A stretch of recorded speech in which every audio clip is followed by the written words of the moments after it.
पूर्णमिदं पूर्णात् पूर्णमुदच्यते पूर्णस्य पूर्णमादाय पूर्णमेवावशिष्यते।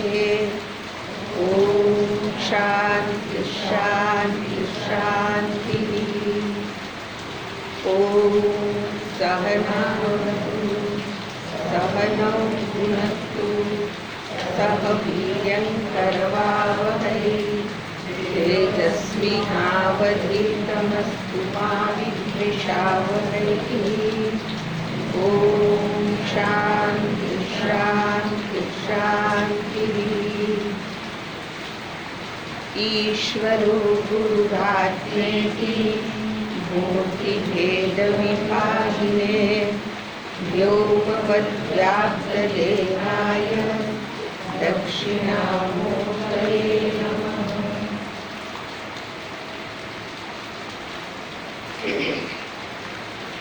ॐ ईशावास्यमिदं सर्वं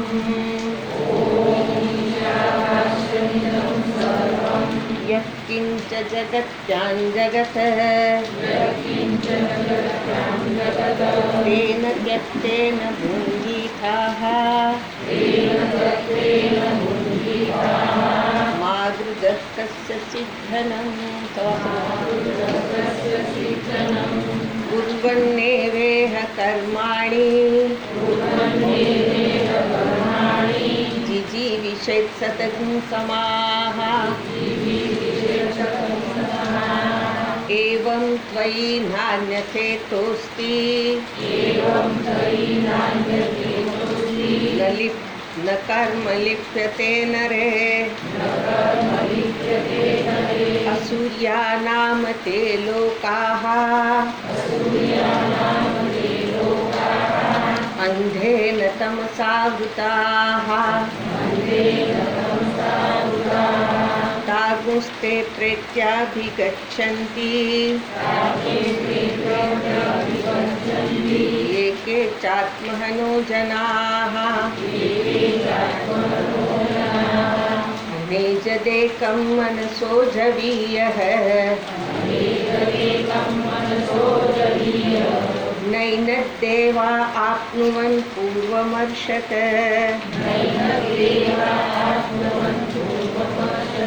तद्धावतोऽन्यानत्येति तिष्ठत्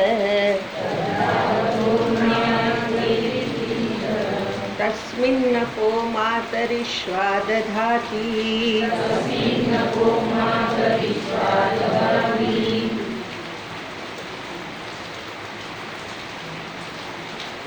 अंत एजत एक मनसः जवीय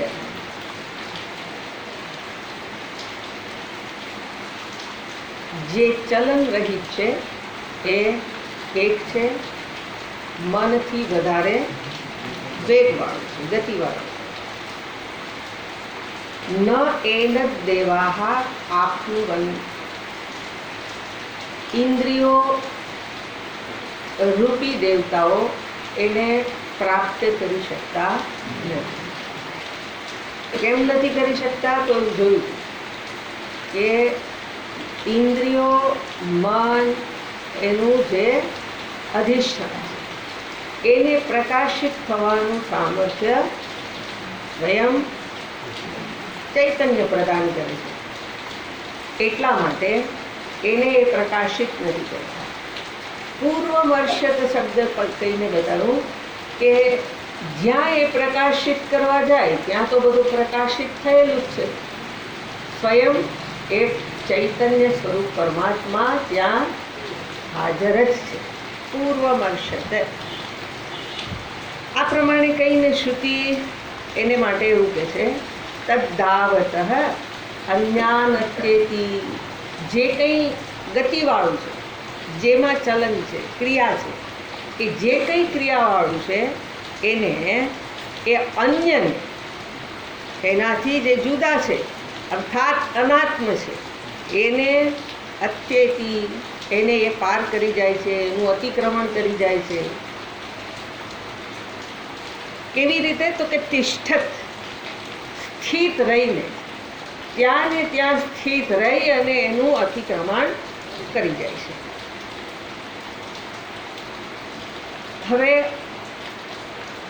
સવારના આપણે એના સંદર્ભમાં જોતા હતા કે આ ચૈતન્ય એ ઇન્દ્રિય મન બુદ્ધિનો વિષય નથી. એનાથી એનું જ્ઞાન થઈ શકતું નથી. કેમ? તો કારણ બતાવ્યું. એનું હોવાપણું, ઇન્દ્રિયો મન બુદ્ધિનું હોવાપણું જેને આભારી છે, જે હોય તો ઇન્દ્રિયાદિનું હોવાપણું સિદ્ધ થઈ શકે એમ છે. એટલે આ જે કંઈ પણ છે એના અધિષ્ઠાન રૂપ ચૈતન્ય હોવાને કારણે, અથવા તો એવું કહેવાય કે સર્વને અસ્તિત્વ અને સ્ફુરણ આ બે પ્રદાન કરનાર આત્મ ચૈતન્ય છે. બરાબર. હવે એને માટે અહીંયા શ્રુતિએ યુક્તિ આપી કે જગતમાં જે કાંઈ કહીએ એ બધું જ કાર્ય અને કારણના સંબંધથી સંકળાયેલું છે. આખું જગત કેવું છે? જગત કાર્ય છે અને એનું કોઈક કારણ છે. કાર્ય હોય ઇન્દ્રિય ગોચર હોય. કાર્યનો અર્થ થાય જેની ઉત્પત્તિ થઈ છે. જેની ઉત્પત્તિ થઈ છે એ ઇન્દ્રિય વિષય હોય. આનું જે કારણ હોય અવ્યક્ત હોય. અવ્યક્ત એટલે દેખાય નહીં. હોવું જોઈએ એ આપણે આના આધારે કહીએ છીએ. કાર્ય છે એને આધારે શું કહીએ છીએ? કારણ હોવું જોઈએ. જેવી રીતે આપણે એવું કહીએ કે વૃક્ષ છે. વૃક્ષ છે એ સૂચિત કરે છે કે એનું કારણ બીજ હોવું જોઈએ. બીજ વિના વૃક્ષનું હોવું સંભવિત નથી. તો બીજ કારણ અને વૃક્ષ કાર્ય. હવે આવું જ્યારે કહીએ ત્યારે એ કારણનું આપણે અનુમાન કર્યું છે. હું એવું કહું, આ ઘડો છે, ઘડો કાર્ય છે, બનેલો છે. આ બન્યો છે એટલે એને બનાવનાર, એને આપણે એક નામ આપ્યું છે કે આને બનાવનાર કુંભાર હોવો જોઈએ. એના વિના ઘડો હોઈ શકે નહીં. ઘડો છે એવું સૂચિત કરે છે કે કુંભાર હોવો જોઈએ. એટલે કુંભાર અહીંયા એની હારે નથી. ઘડો એ બન્યો છે એટલે કુંભાર હોવો જોઈએ. પણ જ્યાં ઘડો હોય ત્યાં કુંભાર હોય જ એવું આપણે નથી જોતા. હોવો જોઈએ એ સાચું, પણ એનાથી જુદો હોઈ શકે. એવી રીતે આ જગત એ સર્જન છે, કોકના વડે બનેલું છે. અને જેનાથી બનેલું છે બધું જ વ્યવસ્થિત દેખાય છે. સવાર સાંજ રાત જે કાંઈ એમાં ઘટનાઓ ઘટે છે એ બધી નિયમિત રીતે થાય છે. જે નિયમિત રીતે જે કંઈ સૃષ્ટિની અંદર ચાલતું હોય તો એની પાછળ કોઈક એવું હોવું જોઈએ કે જે એને એક તાલમાં, એક લયમાં, એક ક્રમની અંદર એને ચલાવે છે. અને એ જે કારણ, જગત કાર્ય, એનું કારણ કોઈક હોવું જોઈએ. એને આપણે નામ આપ્યું કે આ ઈશ્વર છે. શેને આધારે ઈશ્વર છે એવું કીધું? દેખાતા વ્યવસ્થિત રીતે ચાલતા જગતનું કારણ ઈશ્વર હોવું જોઈએ. બરાબર. હવે આજે ઈશ્વર હોવો જોઈએ એવું કહીએ છીએ, એ ક્યાં હોવો જોઈએ એવું આપણને સમજા. જુદા જુદા મંદિરમાં દર્શન કરવા જઈએ. શું કરવાને જઈએ? ત્યાં કદાચ, કારણ કે આપણે તો પાછા જેવા હોય એવા જ આવીએ છીએ. જ્યાં જઈએ છીએ ત્યાંથી પાછા આવીએ ત્યારે કેવા હોઈએ? જેવા હતા એમાં. આમાં કઈ ફેરફાર થાય છે આપણી અંદર? જો વિચાર કરજો. જો ઈશ્વરનું દર્શન થઈ ગયું હોય તો આમાં કાંઈક ક્યાંકથી તો કાંકરી ખરવી જોઈએ ને, પણ એ કાંકરી ખરતી જેવા હોય એવા હોઈએ. એટલે કદાચ હોય એવું સમજીને જઈએ છીએ, હાથ જોડીએ, માથું નમાવીએ, એને કાંઈક પ્રાર્થનાય કરીએ, પણ ઓલો સાંભળે નહીં. એ કહે છે કે મારે તો અહીંયા દિવસ ઉગવાથી, એમાં શ્રાવણ મહિનામાં જ આવે પાછા તો એને ભૂલી જાય. એટલે એ વિચાર કરે કે આમાં મારે કેટલાની પ્રાર્થના મળી. એટલે ઈશ્વર છે એ ક્યાંક હોવો જોઈએ એવું આપણે અનુમાન કરીને એના સંદર્ભમાં એ ઈશ્વર ક્યાં હોઈ શકે એ વસ્તુને શ્રુતિ જ સ્વયં બતાવે છે. એને બતાવવા માટે ભાષ્યને આપણે પેજ નંબર તસ્મિન 23 નંબરના પેજ ઉપર છે.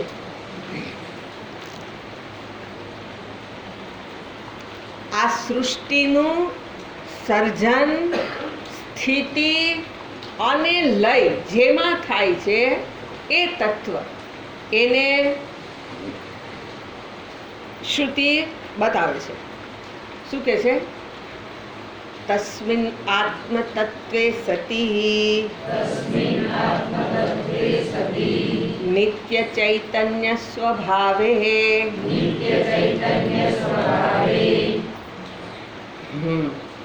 બરાબર. માતરીશ્વા માતરી અંતરિક્ષે શ્વયતિ ગચ્છતિ ઇતિ માતરીશ્વા વાયુઃ સર્વ પ્રાણભૃત ક્રિયાત્મકઃ યદ આશ્રયાણિ કાર્યકરણ જાતાની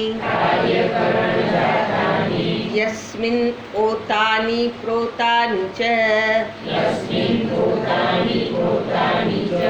યત સૂત્ર સંજ્ઞકમ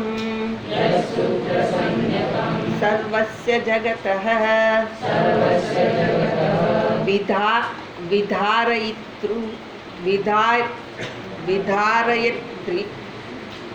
વિધારયિતૃ સહ માતરીશ્વા અપઃ કર્માણિ પ્રાણિનાં ચેષ્ટા લક્ષણાની અગ્નિ આદિત્ય પર્જન્યાદીનાં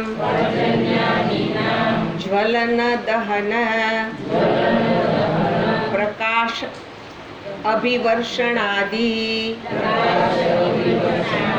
લક્ષણાની દધાતિ વિભજતિ ઇત્યર્થઃ. શું કહે છે?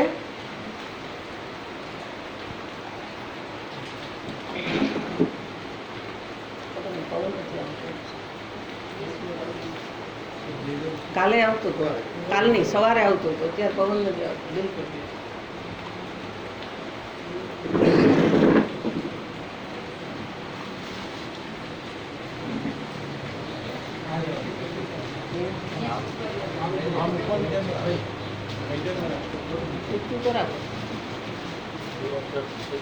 ચાલશે, હું એની હારેથી છૂટી જઈશ. બસ ચાલશે. બફારો છે એટલે જરા આ બીજાને પાછું પવન જાય એવું કરતું ખરા.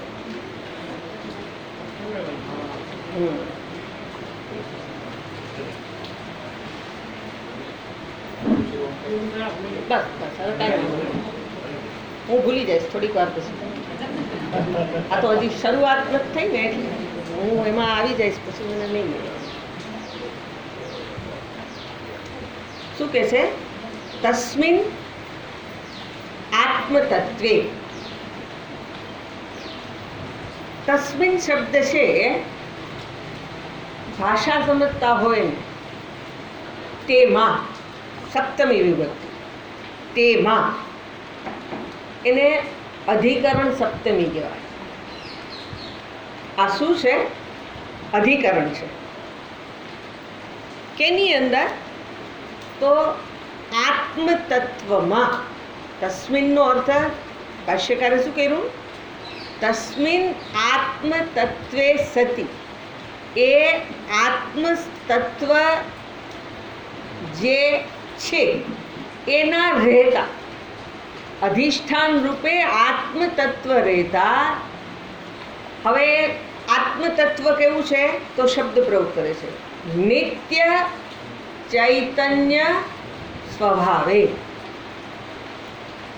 ચૈતન્ય હોવું એ જેનો સ્વભાવ છે. નિત્ય ચૈતન્ય સ્વભાવે. એની અંદર શું છે? તો કે માતરિશ્વા. માતરિશ્વાનો અર્થ કરીને કહે છે કે માતરી અંતરિક્ષે. માતરી અર્થાત માતામાં. પછી બતાવું છું એમાં. માતામાં અર્થાત અંતરિક્ષમાં. જે શું કરે છે? તો કે શ્વયતી ગચ્છતી. એમાં જે જાય છે. શબ્દોને પેલા ખાલી અર્થ જ બતાવું છું. એને કહેવાય માતરિશ્વા. હવે એનો અર્થ આપે છે. માતરિશ્વા કોણ છે? તો કે વાયુ. વાયુનું એક નામ છે માતરિશ્વા. હવે એ શું કરે છે એને બતાવે છે. સર્વ પ્રાણભૃત. સર્વને પ્રાણ પૂરનારો. સર્વમાં પ્રાણ પૂરે છે એ સર્વ પ્રાણભૃત. બરાબર. પછી શું કહે છે? ક્રિયાત્મક. એની અભિવ્યક્તિ શું હોય? તો કે એમાં ક્રિયા હોય. ક્રિયાત્મક યત આશ્રયાણી કાર્યકરણ જાતાની. જે એને આશ્રય રહેલા છે, એને આધીન છે, એ બધું જ શું? તો કે કાર્ય અને કારણ બધું જ. કાર્યકરણ જાતાની યસ્મિન ઓતાની પ્રોતાની. જેની અંદર ઓતપ્રોત છે, એના મય છે. ઓતપ્રોત છે એટલે એના મય છે. ઓતાની પ્રોતાની. એ કોણ છે? તો કે યત સૂત્ર સંજ્ઞકમ. જેને સૂત્ર એવી સંજ્ઞા નામ આપ્યું. હવે એ સૂત્ર શેને માટે છે? તો કે સર્વસ્ય જગત. આખા જગતને માટે. અર્થાત આખું જગત એ સૂત્રની અંદર પરોવાયેલું છે. જેવી રીતે પેલા મણકા દોરામાં પરોવાયેલા હોય, એવી રીતે આખું જગત જેની અંદર પરોવાયેલું છે. યત સૂત્ર સંજ્ઞકમ સર્વસ્ય જગત. એનું એ શું છે? તો કે વિધારયિતૃ. એને ધારણ કરનારો. જગતને એ શું કરે છે? એનો વિધાતા છે. બરાબર. એનો વિધાતા બની સહ માતરિશ્વા. એ માતરિશ્વા હવે શ્રુતિમાં જ શબ્દ છે અપહ, તો એ અપહને બતાવે છે. અપહ કર્માણી. અપ શબ્દથી જેને બતાવવું છે એ કર્મોનો અર્થ બતાવે છે. પ્રાણીનામ ચેષ્ટા લક્ષણાની. જગતના દરેક જીવ એની જે પ્રાણન ક્રિયા થાય છે, એમાં જે ચેષ્ટા થાય છે, ક્રિયા થાય છે, એ ચેષ્ટા લક્ષણાની. બરાબર. હવે પ્રાણી નામ કીધું તો આપણને એવું લાગે કે માત્ર આપણી જ વાત કરે છે. તો અહીંયા બતાવે છે અગ્નિ આદિત્ય પર્જન્યાદિના. આ બધાય જેને આપણે મહાભૂતો તરીકે ઓળખીએ છીએ, જેને આપણે દેવતા તરીકે ઓળખીએ છીએ, એ અગ્નિ, આદિત્ય, પર્જન્ય, વૃષ્ટિ, એની અંદર એ કેવી રીતથી રહેલો છે તો એને બતાવે છે. જ્વલન, દહન, પ્રકાશ, અભિવર્ષણાદિ. આ એક એક જે મહાભૂતો બતાવ્યા એના વડે થતી ક્રિયાઓ. અભિવર્ષણાદિ લક્ષણાની. આવું જેનું લક્ષણ છે એને દધાતી વિભજતી. એને જે આપે છે, દધાતી એટલે આપવું, પણ દધાતીનો અર્થ શું કર્યો? વિભજતી. એનો વિભાગ કરે છે. બરાબર. એટલે અહીંયા આ માતરિશ્વાને બતાવીને શ્રુતિ એવું કહેવા માગે છે કે એ માતરિશ્વા કોણ છે? તો પહેલાં એની વ્યાખ્યા કરી. માતરિશ્વા જે ચૈતન્ય સ્વરૂપ છે એને પછી જોઈએ. માતરિશ્વા છે એટલે એ માતરિશ્વા ક્યાં છે? તો કે તસ્મિન, તેની અંદર. તેની અંદર એટલે ચૈતન્યમાં જે એનું અધિકરણ છે. માં એવું કહીએ, એની ઉપર, માં ઉપર એવું સૂચિત કરવા માટે તસ્મિન શબ્દ પ્રયોગ કર્યો. એ તત્વની અંદર, એ આત્મ તત્વમાં. આજે માતરિશ્વાનો અર્થ હિરણ્ય ગર્ભ પણ થાય. માતરિશ્વા એટલે હિરણ્ય ગર્ભ, અથવા તો એક અર્થ થાય વાયુ. બરાબર. એટલે એ શું કરે છે? તો કે કર્મના વિભાગ કરે છે. બરાબર. હવે જો એ માતરિશ્વાનો અર્થ વાયુ કેવી રીતે કર્યો તો ભાષ્યકારે બતાવ્યું. માતરી અંતરિક્ષે, માતામાં. માતાનો અર્થ કર્યો કે જે આકાશ છે એમાં. વાયુ ક્યાં ઉત્પન્ન થાય? જો ઉત્પત્તિ બતાવી. અંતરિક્ષમાં વાયુની ઉત્પત્તિ થાય છે. વાયુની ઉત્પત્તિ અંતરિક્ષમાં થતી હોય ને આકાશ એ શું થયું? તો કે વાયુની માં છે. જ્યાંથી એની ઉત્પત્તિ થઈ, જેના ખોળામાં જે રમે છે, વાયુનું જે એની ગતિ છે એ અંતરિક્ષમાં, આકાશમાં જ છે. સર્વત્ર છે આકાશ. એટલે એ આકાશમાં વિચરણ કરનાર હોઈને એને માતરિશ્વા એવું નામ આપ્યું. બરાબર. હવે એ જે માતરિશ્વા છે એને માટે શું કહે છે કે માતરિશ્વા વાયુ, જેને આપણે વાયુ કહીએ છીએ. હવે સમષ્ટિમાં વાય, એને આપણે શું કહીએ? વાયુ. સમગ્ર સૃષ્ટિમાં વાય. પણ પછી એને માટે પાછો વાયુ સર્વ પ્રાણભૃત. દ્રષ્ટિમાં હોય ત્યારે આપણે શું કહીએ છીએ? પ્રાણભૂત.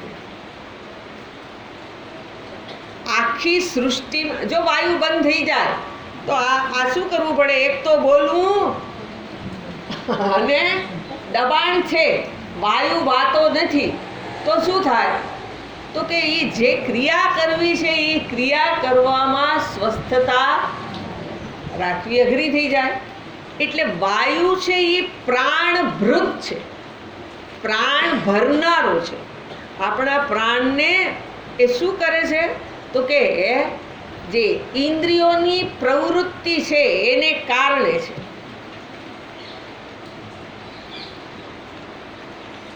પ્રાણ શક્તિ છે એને અહીંયા શબ્દ પ્રયોગ કર્યો છે. ક્રિયાત્મક. પ્રાણનું લક્ષણ શું છે? જેમાં ક્રિયા હોય. હવે આપણે ક્રિયા શેનાથી કરીએ? આપણી ક્રિયાઓ આપણી ઇન્દ્રિયો વડે. હાથ પગ ચાલે, આ બધું એની જે પ્રવૃત્તિ થાય છે એમાં પ્રાણ હોવો જ જોઈએ. પ્રાણ વિના કર્મેન્દ્રિયોની ક્રિયા, જ્ઞાનેન્દ્રિયોની ક્રિયા સંભવિત નથી. એટલે આજે પ્રાણ છે એ શું છે તો કે ઇન્દ્રિયોને શક્તિ પ્રદાન કરે છે. પ્રાણ ઇન્દ્રિયોને જે કંઈ ક્રિયા કરવી છે એના માટે શક્તિ પ્રદાન કરે છે. બરાબર. હવે આપણને આ ખબર છે કે કોઈક રીતથી ક્યાંક શરીરમાં રોગ આવ્યો, ખાવાનું ઘટ્યું, એટલે પ્રાણ શક્તિ થોડીક ઓછી થાય. પ્રાણ શક્તિ ઘટે એટલે શું થાય તો કે એટલે બોલવું ગમે નહીં, સાંભળવું ગમે નહીં, જોવું ગમે નહીં. આ બધા લક્ષણો પ્રાણની સાથે છે. જે ઇન્દ્રિયોની પ્રવૃત્તિ થાય છે એ બધી પ્રવૃત્તિમાં પ્રાણ કેન્દ્રમાં છે. પ્રાણને આધારે જ ઇન્દ્રિયોની પ્રવૃત્તિ. હવે આ તો વ્યષ્ટિની વાત થઈ, એક વ્યક્તિની.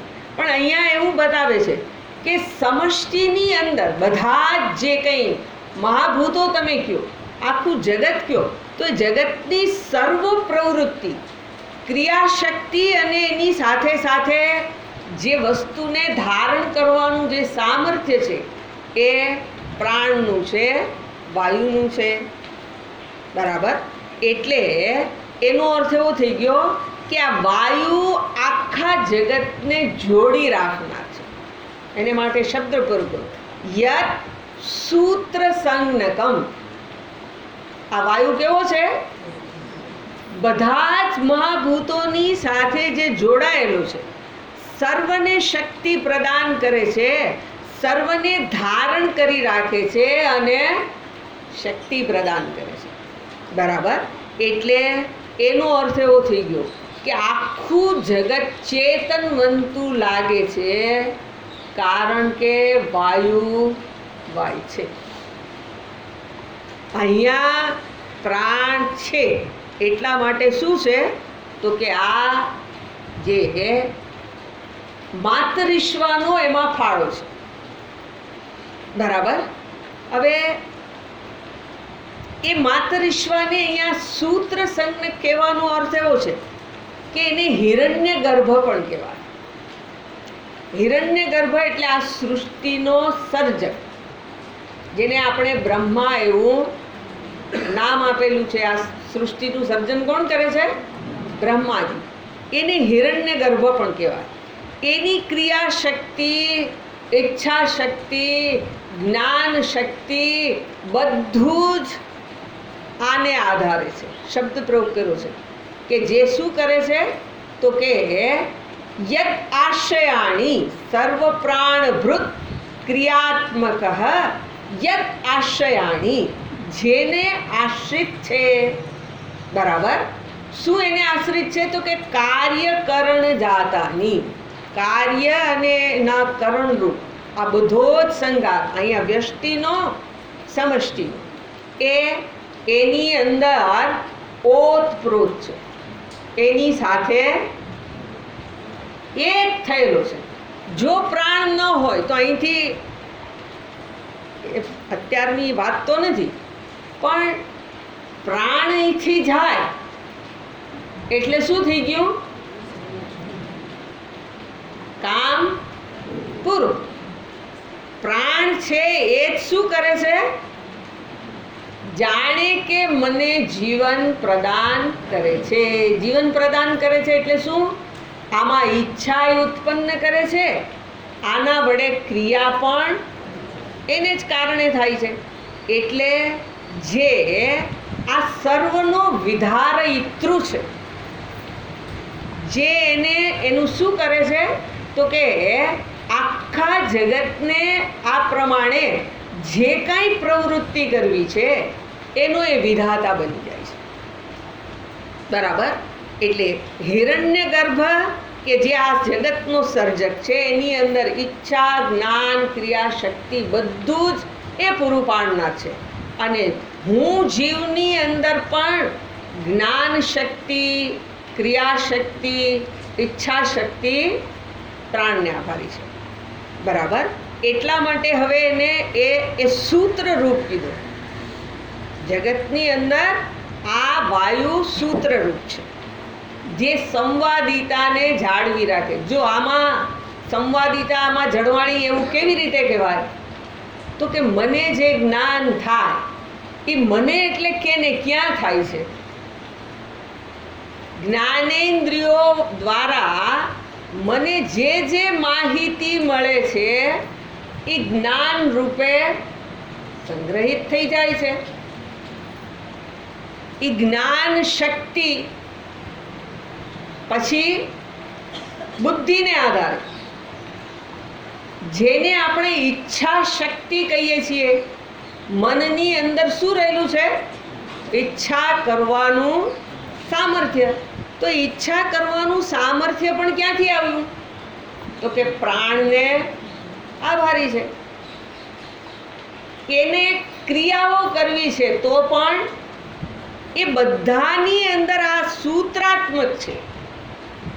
બધાને વ્યવસ્થિત રીતે એને સંવાદિત ચાલવાનું જે સામર્થ્ય પ્રદાન કરે છે.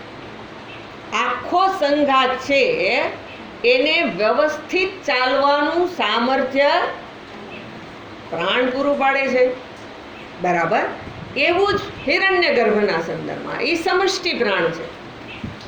હવે બીજો શબ્દ છે માતરિશ્વાનો અર્થ જે કર્યો છે કે માતરિશ્વા, પછી કે છે અપહ. અપહનો અર્થ કર્યો કર્માણી. કર્માણી એટલે શું? તો કે પ્રાણીનામ ચેષ્ટા લક્ષણાની. કર્મ કોને કહીએ છીએ આપણે? જેમાં પ્રાણી માત્રની ક્રિયા, જીવ માત્રની જે કંઈ ક્રિયા થાય એ જેનું લક્ષણ છે અપહ. બરાબર? એટલે એનો અર્થ અપનો અર્થ બે થાય છે, એક કર્મ અને બીજું જલ. એટલે અહીંયા જે અપ શબ્દથી એક અર્થ કર્યો છે કે જે અપ એટલે પાણી એવો અર્થ કરીએ તો પાણી એટલે જે પ્રવાહી છે. હવે કર્મ જે અર્થ કરીએ એની અંદર શું થશે તો કે પેલા જે અગ્નિહોત્રાદિ કર્મ કરીએ, વૈદિક કર્મ છે, તો વૈદિક કર્મની અંદર જે આહુતિ આપવામાં આવે એમાં ઘી, દૂધ, પછી જવ, તલ એ પ્રવાહીમાં ન જાય. ઘી, દૂધ, સોમરસ આની આહુતિ આપવામાં આવે. એટલે અપ શબ્દથી આ બતાવવું છે કે યજ્ઞાદિ કર્મો જે થાય તો દેવતાઓને જે આહુતિ અપાય છે એ ઘી, દૂધ ઇત્યાદિ જે દ્રવ્ય છે એની આહુતિ અપાય છે. હવે આહુતિ એની આપી અને એના દ્વારા શું થાય છે તો કે આહુતિ આપવા વડે, જે આહુતિ આપવી એટલે ક્રિયા કરી, એ કર્મ કરવા વડે એ દેવતાઓ મને એનું ફળ પણ પ્રદાન કરે છે. એટલે આ જે અપ શબ્દથી અહીંયા કર્મ કર્મના ફળની વાત કરી કે જે પ્રાણીઓની જે કંઈ ક્રિયા થાય છે એ જે અર્પણ કરે છે એને આધારે આ ફળ પ્રાપ્ત થાય છે. બરાબર. અને કર્મ એટલે જેની અંદર ક્રિયાશક્તિ કીધી અથવા તો વ્યક્તિએ જે પ્રવૃત્તિ કરવી હોય એનું એક સામર્થ્ય, વીર્ય કહીએ. એ વીર્ય પ્રાણીની અંદર અને સર્વ કુદરતી તત્વોની અંદર જેને કારણે છે. હવે એમાં નામ આપ્યા અગ્નિ. હવે જુઓ, અગ્નિ પ્રજ્વલિત ક્યારે થાય? વાયુ એને માટે જોઈએ. વાયુ ન હોય તો અગ્નિ પ્રજ્વલિત ન થાય, ઠરી જાય. એટલે અગ્નિ આદિત્યના સંદર્ભમાં પણ એ જે આદિત્યની અંદરનો જે પ્રકાશ અને એની અંદરની ઉષ્ણતા એનું વહન કરનાર વાયુ છે. આદિત્ય એની અંદરની જે ઉષ્ણતા ઇત્યાદિનું વહન કરનારો, પૃથ્વી સુધી લાવનાર આ વાયુ છે. ત્રીજો શબ્દ પ્રયોગ કર્યો છે અગ્નિ આદિત્ય પર્જન્ય. વરસાદ, જે વૃષ્ટિ થાય છે તો વૃષ્ટિની સાથે પણ વાયુ સંકળાયેલો છે. આજ વખતે જેમાં વરસાદ આવતો હતો તેમાં વરસાદની સાથે સાથે પવન વાતો હતો. એ પવન એ શું છે તો કે પેલી વૃષ્ટિ જે થાય છે એને વૃષ્ટિને કરવા માટે આ વાયુની આવશ્યકતા છે. એટલે કર્માણી પ્રાણીનામ ચેષ્ટા, સર્વ પ્રાણીઓની ચેષ્ટા અને પેલા જે અગ્નિ આદિત્ય પર્જન્યાદિના વગેરેની જ્વલન, દહન અને પ્રકાશ અભિવર્ષણ. સૂર્યનું, અગ્નિનું આ દહન અથવા તો દાહકતાની સાથે સાથે પ્રકાશ આપવાનું પણ કાર્ય છે. તો એ પ્રકાશને આપણા સુધી લાવનાર આ વાયુ છે. એ સર્વની અંદર સૂત્ર રૂપે જે રહેલો છે. આ વાયુ જે આ પ્રમાણે એ શું કરે છે તો કે સર્વની સાથે જોડાઈને રહેલો છે, એક બનીને. બરાબર. એટલે હવે આ જગતનું ઉપાદાન કારણ માતરિશ્વા બની ગયું. દધાતી શબ્દ જે કીધો છે એનો અર્થ કર્યો છે વિભજતી, એના વિભાગ કરે છે. બરાબર.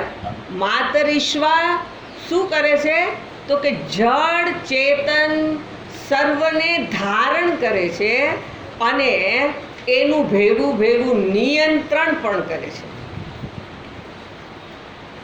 વાયુ જગતના જળ ચેતન સર્વને એ ધારણ કરી અને એનું નિયંત્રણ પણ કરે છે. બરાબર. એટલે એનું નિયંત્રણ કરે છે એને બતાવતા તૈત્રીય ઉપનિષદમાં એક શ્રુતિ છે, ભીષાસ્માદ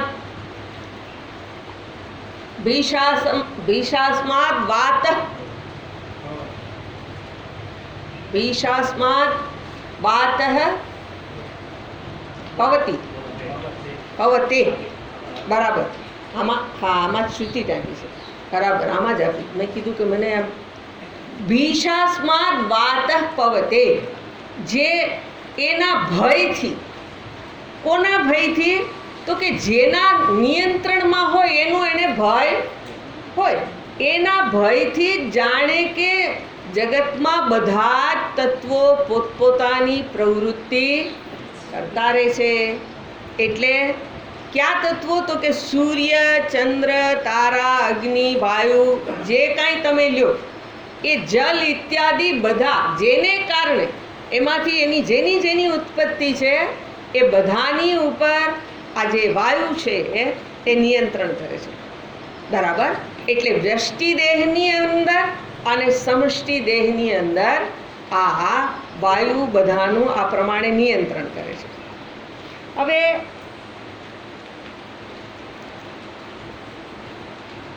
જે કીધું કે એ આ સૃષ્ટિનો ઉપાદાન કારણ બની ગયો, જેમાંથી અગ્નિ, પાણી, પૃથ્વી, તો આ બધાનું જે નિયંત્રણ કરે છે. હવે એ જે નિયંત્રણ કરે છે એટલે શું થઈ ગયું? એમાંથી છે એટલે એ ઉપાદાન કારણ છે. આપણે અહીંથી શરૂ કરી હતી વાત. આ કાર્ય છે, માટીમાંથી બન્યું એટલે માટી આ ઘડાની અંદર સર્વત્ર છે અને એનો જે સર્જક છે એને આપણે અનુમાનથી કે આનો બનાવનાર કોક હોવો જોઈએ એ જુદો છે. અહીંયા એવું કેવું છે કે આ માતરિશ્વા છે એ જગતનું ઉપાદાન કારણે છે અને બીજું કારણ છે એ સત્સંગ કરો છો નિમિત્ત કારણ. બરાબર? એક ઉપાદાન કારણ છે. ઉપાદાન કારણ એટલે માટી. એલી જ વાત છે, કાંઈ અઘરું નથી. માટી શું છે? ઉપાદાન કારણ, રો મટીરિયલ. અને કુંભાર એનું નિમિત્ત કારણ છે. બેને જ યાદ રાખવા, માટી અને કુંભાર. જગતના સર્જનમાં આપણે જે સર્જન કરીએ એમાં આ બે જુદા હોય. જેનું સર્જન થાય એને સર્જન કરનારો એનાથી જુદો. આ ઘડિયાળ બની છે, ઘડિયાળનો બનાવનાર ઘડિયાળ હારે ન. જે વસ્તુ બને એનો બનાવનાર એનાથી જુદો. અહીંયા એવું કેવું છે કે આ માતરિશ્વા છે એ માટી છે અને માટી એટલે ઉપાદાન કારણ અને નિમિત્ત કારણ પણ એ જ છે. બરાબર? એટલે બે એક જ છે, જુદો નથી. કે જે શું કરે છે તો કે અહીંયા નિયંત્રણ કરે છે. બરાબર? હવે એવું આપણે ગીતાજીમાંય જોયેલું છે. જે સાંખ્ય શાસ્ત્રને આધારે જોઈએ તો પ્રકૃતિ અને પુરુષ એ શું કરે છે તો કે બે જાણે કે આ સૃષ્ટિનું સર્જન કરે છે. સર્જન કરે છે એટલે એ સર્જન જડ અને ચેતન એ સર્વની અંદર આ બે વસ્તુ જોવા મળે છે. શ્લોક છે યાવત સંજાયતે કિંચિત સત્વમ સ્થાવર જંગમમ ક્ષેત્ર ક્ષેત્રજ્ઞ સંયોગાત તદ્વિધિ ભરતર્ષભ. 13મા અધ્યાયમાં ભગવાને આ વાત કીધી છે કે આ જગતની અંદર જે કંઈ સ્થાવર જંગમ વસ્તુ છે એ વસ્તુ ઉત્પન્ન થાય છે. કેવી રીતે થાય છે તો કે આ ક્ષેત્ર અને ક્ષેત્રજ્ઞના સંયોગથી. ક્ષેત્ર એટલે ખેતરનું જળ પદાર્થ અને ક્ષેત્રજ્ઞ એટલે એને જાણનારો. આ બેના સંયોગથી પ્રકૃતિ અને પુરુષના સંયોગથી સૃષ્ટિમાં બધું જ થતું હોય એવું આપણને જોવા મળે છે. જેવી રીતે આપણે એવું કહી શકીએ, આ દ્રષ્ટાંત આપણે પહેલાં લીધું કે આ અહીંયા જે આ પ્રકાશિત થાય છે, બલ્બ પ્રકાશ આપે છે, એ પ્રકાશ કેવી રીતે આપે છે તો કે એમાંથી વિદ્યુત પસાર થાય છે અને એની સાથે સાથે માત્ર વિદ્યુત પસાર થાય તો કાંઈ પ્રકાશ ન થઈ જાય. એની અંદર એક તાર ફિલામેન્ટ કહીએ, એની અંદર હોવો જોઈએ.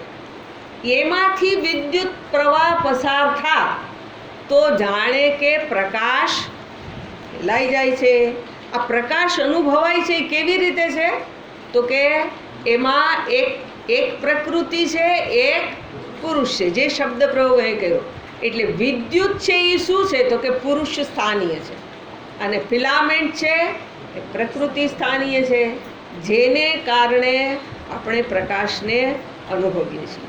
તો અહીંયા જે બતાવવું છે એ શ્રુતિનું શું કહેવું છે કે આખું જગત બન્યું છે એ કેવી રીતે? તો કે એવું કેવું હોય તો કહેવાય કે આ પ્રકૃતિ અને પુરુષમાંથી બન્યું છે.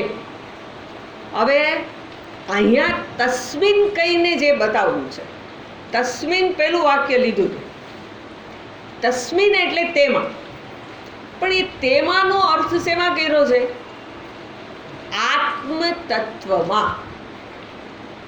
આત્મતત્વનો અર્થ થાય જે ચૈતન્ય સ્વરૂપ છે એની સન્નિધિમાં.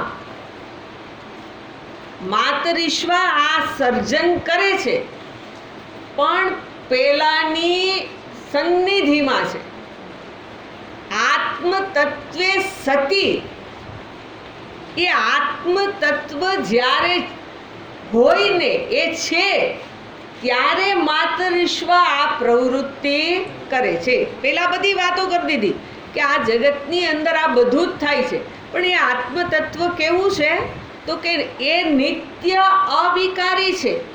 એની અંદર કોઈ વિકાર, એની અંદર કોઈ ક્રિયા, એમાં કોઈ ચલન નથી. એ ચલન રહિત છે, અને એ ચલન કર્યા વિના જ આખા જગતને આ સામર્થ્ય પ્રદાન કરે છે. કેવી રીતથી થયું? તો કે ચૈતન્યની સન્નિધિમાં. એનો અર્થ એ બતાવ્યો છે, નિત્ય ચૈતન્ય સ્વભાવે. આત્માનો સ્વભાવ શું છે? તો કે નિત્ય ચૈતન્ય સ્વરૂપ હોવું. બરાબર. એટલે માતરીશ્વાનું સર્જન કરવાનું સામર્થ્ય છે, એ સામર્થ્ય પોતાનું નથી, સ્વતંત્ર નથી. એને કોઈ એની ઉપર અનુગ્રહ કરે, જેની સન્નિધિ હોય તો શું થાય?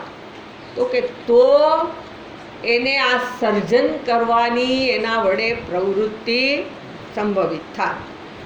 માતરીશ્વાને એ શું કરે છે? ચૈતન્ય કહીએ એટલે જે સત્તા અને સ્ફૂર્તિ પ્રદાન કરે છે. આત્મા શું કરે છે? સત્તા એટલે એનું હોવાપણું અને એનું પ્રકાશિત થવાપણું એ આત્મચૈતન્યને આભારી છે. એટલે જે સત્તા અને સ્ફૂર્તિ પ્રદાન કોને કરે છે? તો કે સર્વને. સર્વને એટલે વ્યષ્ટિ સમષ્ટિ જે કાંઈ થયું, જેનું સર્જન થયું છે એ સર્વને. બરાબર. એટલે જગતમાં જે કાંઈ સર્જન થાય છે એ સ્વતંત્ર નથી, કોઈકને આભારી છે. અને કોઈક એ કોણ છે? તો કે ચૈતન્ય સ્વરૂપ. જગતમાં જે ઉત્પન્ન થાય છે એમાં આ ચૈતન્યનો જો અનુગ્રહ ન હોય તો ઉત્પત્તિ સંભવિત ન થાય. વસ્તુ હોય એનું પ્રકાશિત થવાપણું ચૈતન્યને આભારી છે. બરાબર. એટલે એનો અર્થ એવો થઈ ગયો કે આત્મતત્વ સર્વને સત્તા સ્ફૂર્તિ પ્રદાન કરે છે. બરાબર. એનો અર્થ એવો છે કે આ માતરીશ્વા છે એ શું છે? ચૈતન્યને આધારિત છે. એટલે હવે આધારિત છે એટલે કેવી રીતે? એકમાં જ બધું હોય તો એ કેવું હોય એ જરાક આપણે સમજવું પડે. ખબર તો છે એકમાં અનેક, આખું જગત આવી ગયું. એક ચૈતન્ય એ અધિષ્ઠાન છે, એમાં જ માતરીશ્વા બધું બનાવે છે એવું કીધું. પણ એકમાં અનેકતા હોય કેવી હોય? તો કે કાલ્પનિક. એકમાં અનેકતા કાલ્પનિક હોય. જેવી રીતે પેલું રજ્જુમાં સાપ, બધાયને એમાં સાપ જ દેખાય એવું નહીં. રજ્જુમાં જેને જેવા સંસ્કાર હોય એવું દેખાય. દોરડું પડ્યું, જો એને માટે જોયું હતું કે દોરડું હોય ત્યાં સાપ બધી વખતે દેખાય જ એવું નહીં. પૂરતા પ્રકાશમાં તો દોરડું જ દેખાય, ગાઢ અંધકારમાં કાંઈ ન દેખાય. અને પછી દેખાય એમાં વ્યક્તિના સંસ્કાર.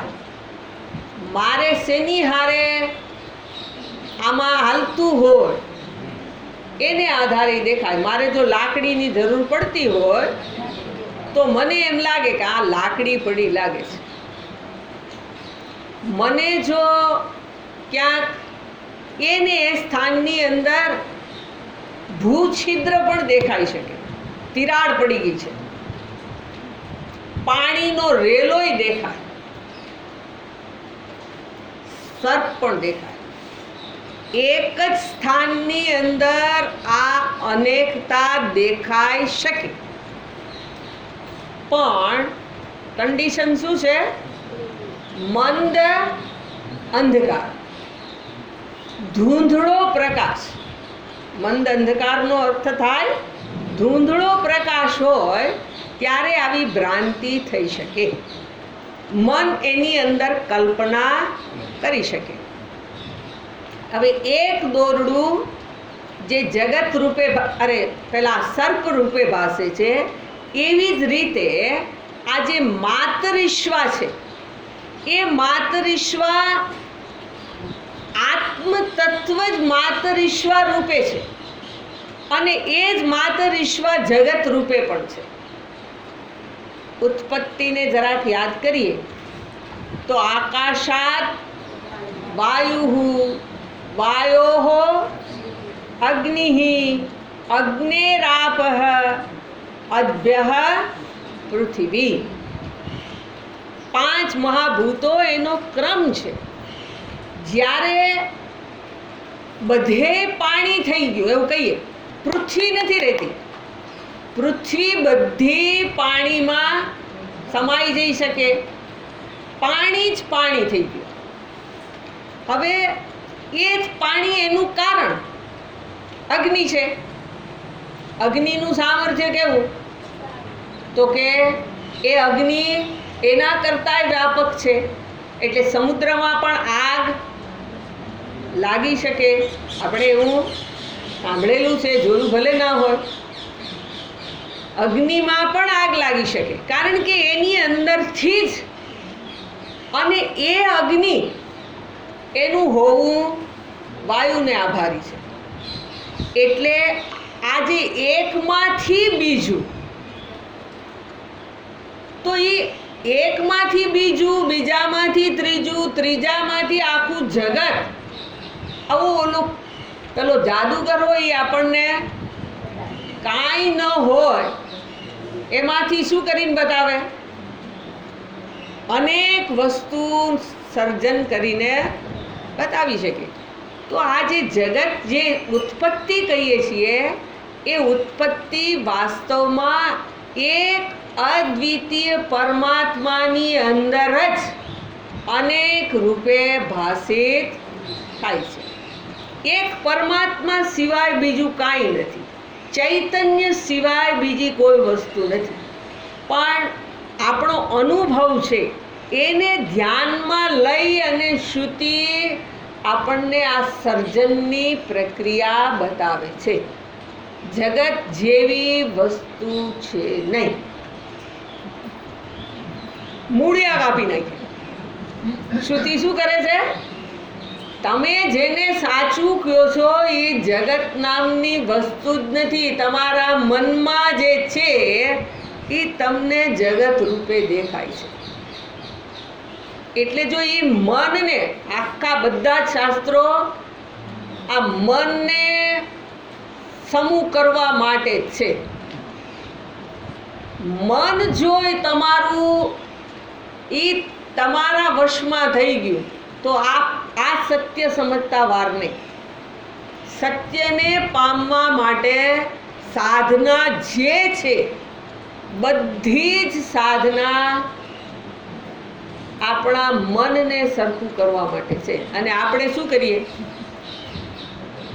આ મનને જ આપણે કેમ હોશિયાર બનાવવું એમાં લાગેલા છીએ.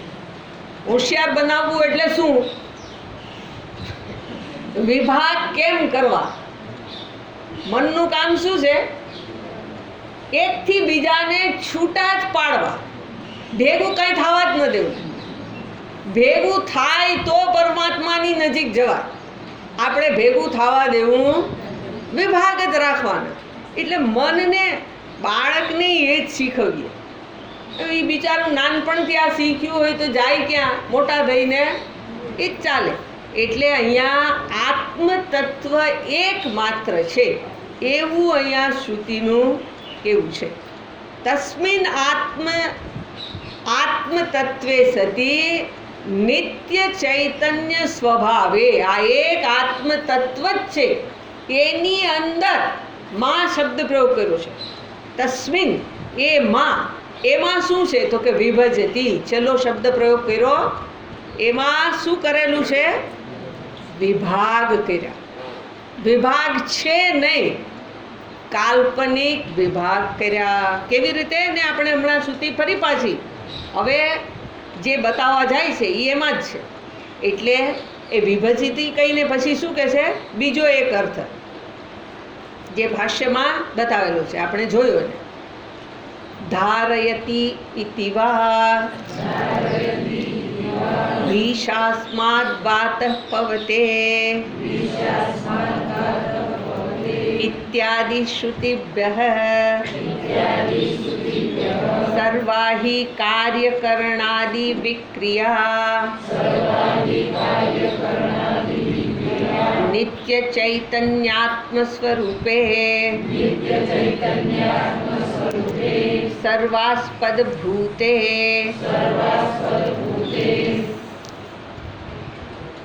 सती एव भवन्ति इत्यर्थः.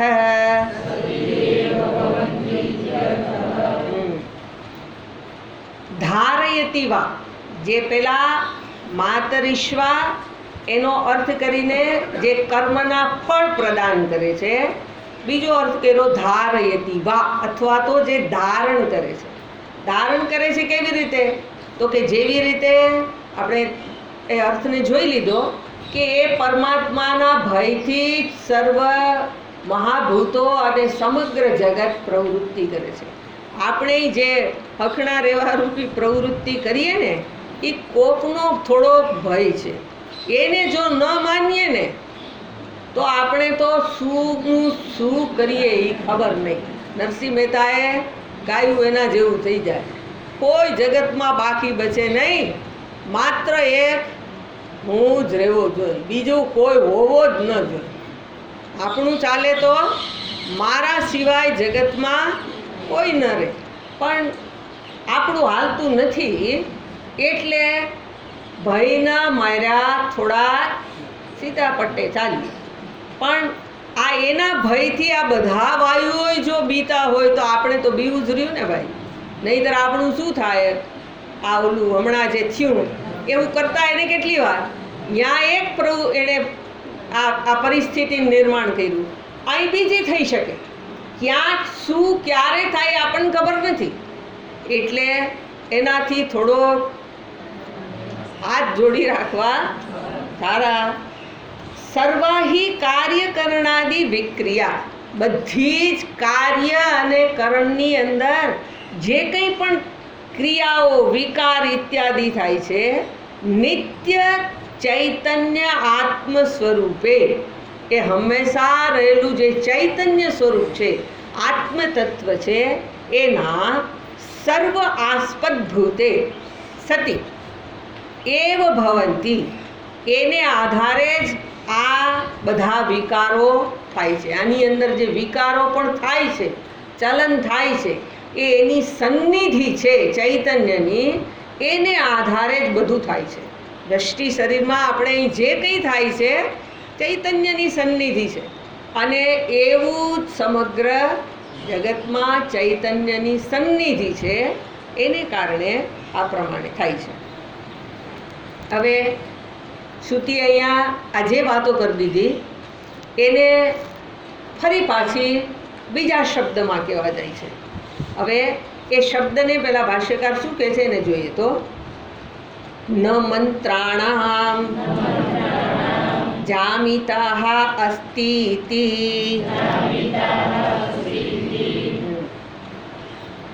જામિતાઃ ન થાય, જામિતા અસ્તિ ઇતિ પૂર્વમંત્ર ઉક્તમ અપિ અર્થમ પુનઃ આહ. શું કહે છે? મંત્રાણામ જામિતા ન અસ્તિ. મંત્રોને જે કહેવું છે એમાં આળસ નથી. આળસ નથી એટલે હું આપણે ઓલું લખતા હોઈએ એમાં એકની એક વાત 2-5 વખત આવે તો આપણે એમાં સદર કરી દઈએ. લખતા હોય એને ખબર હશે કે સદર કરી દઈએ. સદર એમ એક 3 અક્ષરે લખવાનું નહીં, ખાલી 2 પાંખડા કરી દઈએ એટલે શું થઈ ગયું? ઉપર જેવું છે એમ. એટલે એવું લખવામાં આપણને શું છે તો કે આળસ છે. એ શું છે? આળસ છે. હવે હવે હવે શ્રુતિ કહેવા એવું જાય છે કે એ જે કહી દીધું છે એ જ વાત કહેવા જાય છે. આપણને સાંભળવામાં આવે આળસ થવાની સંભાવના છે, કારણ કે કીધેલું જ કહેવાની છે. કીધેલું કહેવું એમાં દોષ કહેવાય. પુનરુક્તિ એ દોષ છે. એટલે એવું સંભવિત છે. એકને એક વાતને બીજી વાર કહેવી બરાબર નહીં, પણ અહીંયા એવું કહેવું છે કે આ પુનરુક્તિ એ દોષ નહીં કહેવાય. કેમ? તો કે જે વસ્તુને તમને બતાવવી છે એ વાત એવી નથી કે તમને આ ગુલાબનું ફૂલ છે એમ કહી દીધું, હવે પછી તમને એ ખબર પડી ગઈ. આ તમે જિંદગીમાંય ભૂલો નહીં. આ પદાર્થ જ્યારે મારી સમક્ષ આવે ત્યારે હું ઓળખાણ કરી જ દઉં કે આ ગુલાબનું ફૂલ છે. પણ જેની વાત કરવી છે એ એવું નથી. એટલે આ પુનરુક્તિ એ દોષ નથી. ફરી ફરી કહેવું જ પડે એમ છે. ફરી ફરી જુદી જુદી રીતથી જુદા જુદા શબ્દનો પ્રયોગ કરીને અર્થ એક જ નીકળશે, પણ જુદા જુદા શબ્દનો પ્રયોગ કરી અને શ્રુતિ એ જ આત્મતત્વને ફરી બતાવવા જાય છે. અને એમાં એનું કારણ છે જે તત્વ છે એ અત્યંત સૂક્ષ્મ છે. એટલે શ્રુતિ ફરી પાછો પ્રયોગ કરીને શું કહે છે જુઓ, તદે જતી તન્ને જતી તદ્દૂરે તદ્વંતિકે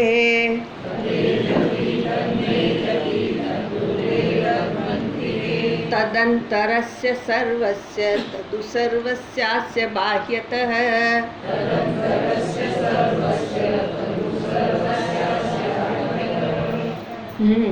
શ્રુતિ શું કહે છે?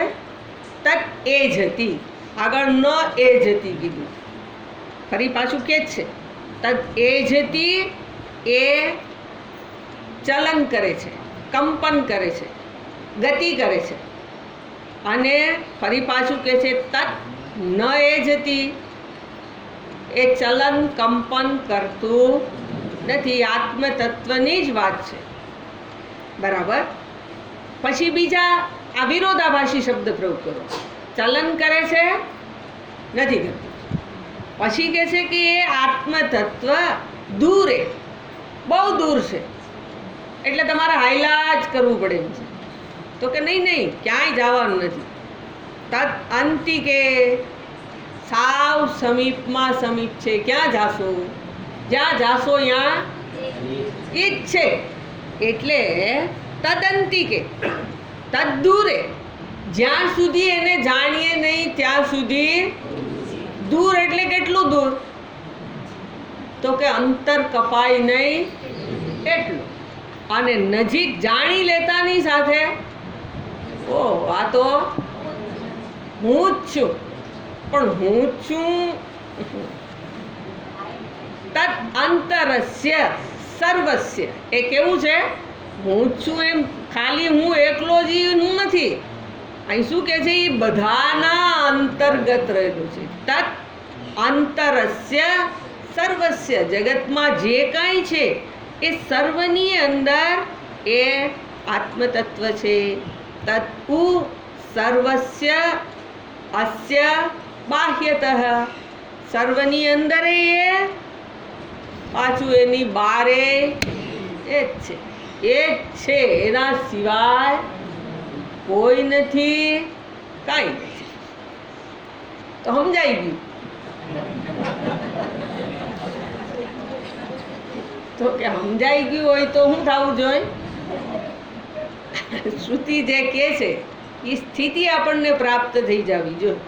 પણ કાંઈ નહીં, ન સમજાય તો એટલે જ એણે કહી દીધું કે ફરી પાછું શ્રુતિમાં આપણી માં શું કરે આપણને? જો યાદ કરો, આપણા હિતની વાત ઘરની બહાર પગ દઈએ અને શરૂ કરે. આમ કરજે, આમ કરજે, આમ ન કરતો, આમ કરજે. કેટલી સૂચના શું કરવાને આપવી પડે? તો કે એને હજી ખબર નથી પડતી. ખબર ન પડતી હોય એટલે એને આ સૂચના આપવી પડે. એમાં શ્રુતિમાં છે ફરી પાછું એને આપણું હિત કેમ થાય એ ચિંતા છે. અને એટલે કીધેલી વાત ફરી પાછી કહે છે. ભાષ્યકાર શું કહે છે? કોની વાત કરવી છે? તો કહે છે તદ આત્મતત્વમ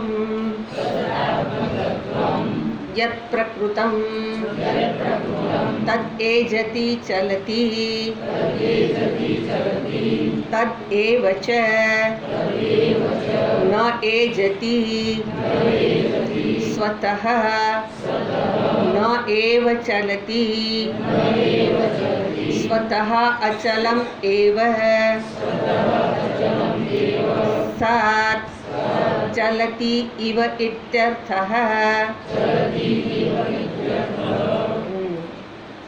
તત આત્મતત્વમ, એ આત્મતત્વ. જો એ કીધું તત, તે આત્મતત્વ. કારણ કે આપણને હજી હું રૂપે થયું નથી. એ આત્મતત્વ યત પ્રકૃતમ, જેની અહીંયા વાત થાય છે, જેની અહીંયા ચર્ચા થાય છે, તત એ જતી, એ જતી ચલતી, એ ચાલે છે, એની અંદર ક્રિયા થાય છે, એની અંદર વિકાર થાય છે, બધું જ બરાબર. તત એવ ચ ન એ જતી, પાછું વિરોધાભાસી શબ્દ પ્રયોગ કરો. ન એ જતી સ્વતઃ ન એવ ચલતી, પોતે સ્વરૂપથી તો એ ચલિત થતું જ નથી. તો કેવું છે એ? તો કે સ્વતઃ અચલમ એવ, પોતે તો સ્વયં અચલ જ છે, અર્થાત ક્રિયા રહિત છે, વિકાર રહિત છે. સ્વતઃ અચલમ એવ સત ચલતી ઇવ, જાણે કે ચાલતું હોય એની જેમ લાગે છે, એવું મને ભાસે છે. એટલે એની અંદર આ ચલન અચલનની વાત કરવામાં આવી છે. આપણે એને સવારે સમજીશું.